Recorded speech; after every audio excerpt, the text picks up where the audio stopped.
اوس په طریقې انتخاب زمونږ چې کوم مروجه طریقه د انتخاب ده چې په اوټونو باندې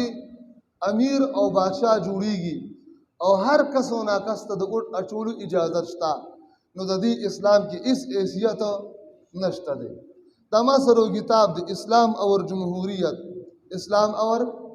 دا مولانا اسحاق باجوړي لیکلی دی او دا ثابت کړی دی چې پاکستان کوم جمهوریت دی نو دا اسلام دی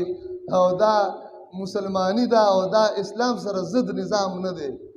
خبره پی نو دا کتاب چې زموږ مخالفین له پلاس ورشه دومره خوشحالي لکه چې تورات په نازل شوی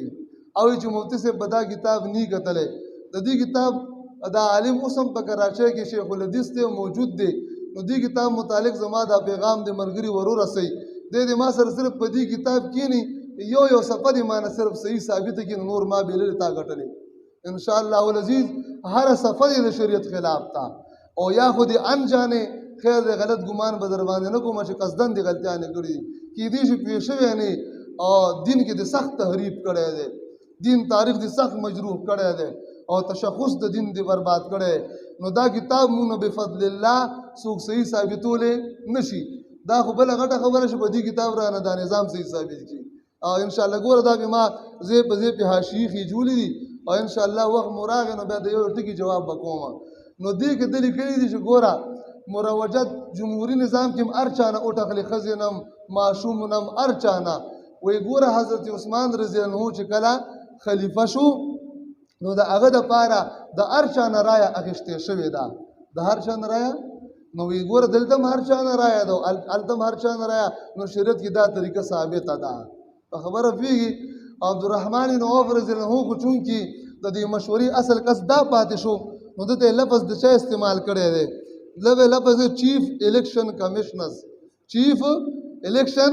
کمشنرز. په خبره باندې نو دا سونه سپک لفظ دی. الله دې تا ته هدایت کی چې صحابي ته د غندل په استعماله دام ز ګستاخی ګڼم ښه ځکه دا الیکشن په اسلام کې شته نه، دا الیکشن د اسلام بنیادونه نړۍ د اسلام د بنیادونو سره مخالف دی. نو دا لقب څنګه عبدالرحمن ابن عوف رضی الله عنه تورکه نو دا انتخاب اصل په دې شپږو کسانو کړو خو بیا خلکو پسې بیعت اخیستو د پاره تللی دی. نو هغه الفاظ چې د نقل کړي دي د البدایي و النهایي په سر هغه دادي چې ويجمع رأي المسلمین عبدالرحمن بن عوف رضی الله عنه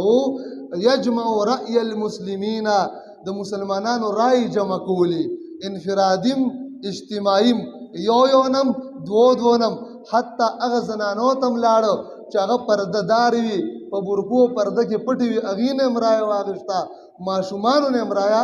واخیسته. نو دې کې دا شته چې هلکه دوه خبرې دي چې خامخا به د دې په اوټو په رایه فیصله کې دا خامخا ټکې پکې شته. رایه اخیستل جدا خبره ده او په هغې فیصله کول او نه کول اختیار شریعت ورکړی دی او په اوټونو کې چاته اختیار که بالفرض د یو امیر المؤمنین ستاسو موجوده شهباز شریف په حق لباندې نو سل رای جمع شي د سړو څومره شي د سړو او یو د پاس سل رای جمع شي د زنانا نو دلته په جمهوری نظام کې فیصله فرض ده چې د سړو پر رای به فیصله د چا پر رای به کی د 101. نو دا فرضیت په هغه دور کې وو وایا کنه اگر رای په هغې باندې لازم و اکثریت باندې خامخا فیصله بل دا چې ویجمع رأی المسلمین دا بیعت تینا اخیشتو سی اخیشتو فیصله خو حضرت